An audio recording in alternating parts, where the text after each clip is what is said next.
Salam əziz 5-cilər, xoş gördük hər birinizi. Bugün yenə sizinlə tarix dərsində görüşürük. Bugünkü mövzumuz 32-ci mövzu, yəni Qarabağda quruculuqdur. Əziz uşaqlar, elə ilk slaydlardan gördüyünüz kimi bilirsiniz ki, Vətən müharibəsi dövründə, yəni Azərbaycanda olan 44 günlük Vətən müharibəsi, 2-ci Qarabağ müharibəsi zamanı Ali Baş Komandanımızın rəhbərlik etdiyi Rəşadətli Azərbaycan ordusu tərəfindən hər gün azad edilən bir rayonlarımıza özümüz qayıdıb və oradakı çəkilən videolara baxdıqca ermənilərin nə qədər vandal, nə qədər vəhşi, nə qədər azğın bir millətin nümayəndələri olduğunu bir daha şahid olduq. İndi gəlin bunu sizinlə vizual olaraq şəkillərdə görək. Əziz uşaqlar, qəbirlərin dağıdılması, məscidlərin dağıdılması, minarələrin dağıdılması və bütün İslamdan bu yana tikilən, qədim tarixə malik olan Azərbaycanın ən qədim dövrlərindən bu günə qalan, dağıdılmadan miras qalan bütün məscidləri, tarixi abidələrimizin hamısını ermənilər təsəvvür edin bu 30 il ərzində xarabaya çevirmişdilər. Məscidlərdə heyvan saxlayırdılar, üzr istəyirəm, donuz saxlayırdılar, dini Azərbaycan üçün müqəddəs hesab olunan, İslam dininə zidd olan hər bir şeyi məscidlərdə törədirdilər. Fikir verin, şəhər tamamilə yerlə yeksandır. Əziz uşaqlar, Füzuli şəhərindən bir hissəsini görürsünüz. Yəni dağıdılmış 30 il ərzində demək olar ki, poligona çevrilən, poligon əslində hərbi məşqlərin keçirildiyi bir yerdir. Fikir verin, şəhər alt-üst olub. Əgər fikir verdinizsə, mən sizə dərsi keçəndə cümlənin içində bir neçə dəfə vandal sözünü işlətdim, istifadə elədim. Uşaqlar, vandallar 455-ci ildə Romanı qarət edən qədim Alman tayfaları olan idi. Yəni qədim Alman tayfalarının bir növü idi, bir hissəsi idi. Onlar hücum elədikləri şəhərə 2 həftə ərzində şəhəri qarət eləyirlər, alt-üst eləyirlər. Ələ keçirdikləri hər şeyi gəmilərə doldurub aparırlar. Sonra baxırlar ki, şəhər normal vəziyyətdə qalıb və qərara gəlirlər ki, bütün mədəniyyət abidələrini dağıtsınlar. Əllərinə keçəni dağıdırlar, dağıda bilmədiklərinin hamısını yandırıb gedirlər ki, qarşı tərəfə qalmasın və yaxud da geriyə gələn ancaq dağıntı götürsün. Elə ona görə də erməniləri məhz vandal adlandırırlar və onların etdiklərini isə vandalizm adlandırırlar.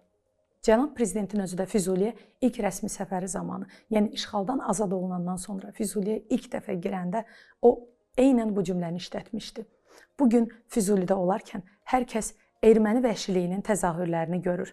Artıq ermənilər nə qədər də dünyaya biz mədəni xalqıq deyə yalan danışsalar da, bu görüntülər artıq dünya üçün bir sübutdur. Bəli, doğrudan da bu görüntülər və gördükləriniz artıq heç bir izaha tələbi olmayan görüntülər idi. Kitabınızda belə bir cümlə yazıb. Hiroşima. Hiroşima Yaponiyada 2-ci Dünya müharibəsi zamanı atom bombası atılması nəticəsində xarabalığa çevrilmişdi. Füzulidir və digər azad olunmuş ərazilərimizi də məhz cənab prezidentdə və digər görən xarici qonaqlar da Hiroşimaya bənzədirdilər. Onunla müqayisə edirdilər. Çünki təsəvvür edin, atom bombasının dağıtdığı şəhərin qalıqları kimi Füzulinin qalıqları da o vəziyyətdə idi. Və düşünün, erməni bunu atom bombası olmadan eləmişdi. Yəni özünün əli ilə eləmişdi. Əziz uşaqlar, dağıntılara baxsanız özünüz də nə qədər faciəvi bir şəklə çevrildiyini görəcəksiniz.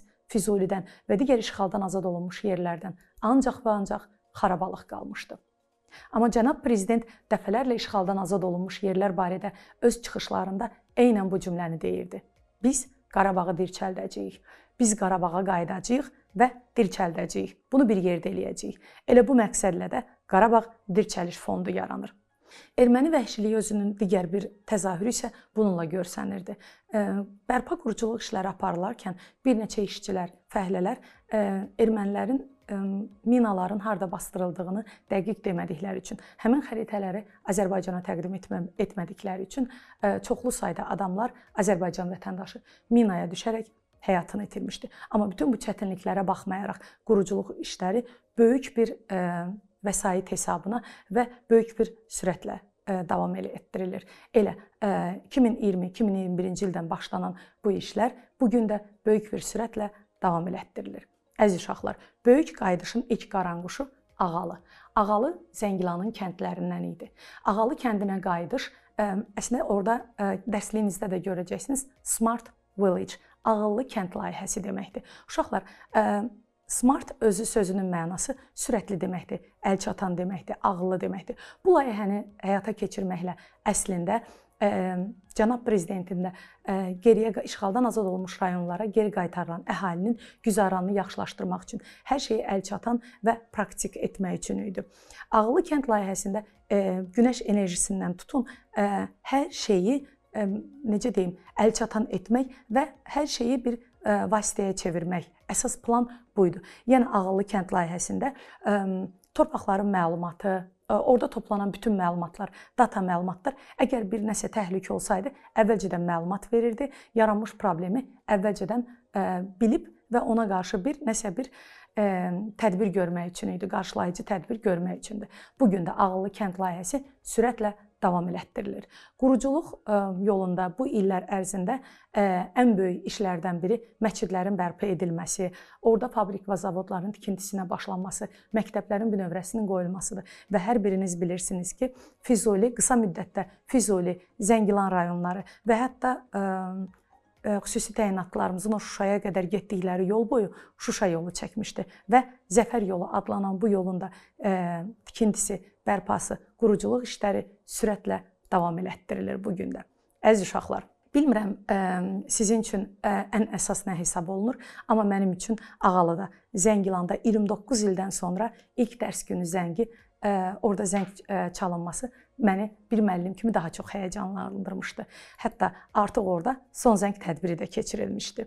Amma bütün bunlarla yanaşı mənim üçün işğaldan azad olunmuş rayonlardakı ən böyük mədəni və quruculuq və təhsil sahəsindəki ən böyük uğurumuz Qarabağ Universitetidir. Cənab Prezidentin sərəncamı və göstərişi ilə Qarabağ Universiteti yaradılır və Qarabağ Universitetinin tələbələri artıq ilk tələbələri bugün də öz tədrislərini orada böyük bir qürur və fəxrlə davam elətdirirlər. Məncə artıq bu 30 ildən çoxdur düşmən tapdağı altında olan bir ərazinin, azad edilmiş bir ərazidə artıq özünün universitetini açmaq hər bir dövlətə və hər bir liderə məxsus xüsusiyyət deyil, yəni bunun əlçatan olması. Və mən ümid edirəm ki, eyni fəxr hissini siz də yaşayırsınız. Əziz uşaqlar, bugünlük və bu dərslik bu qədər. Sağ olun, sağlıqla qalın.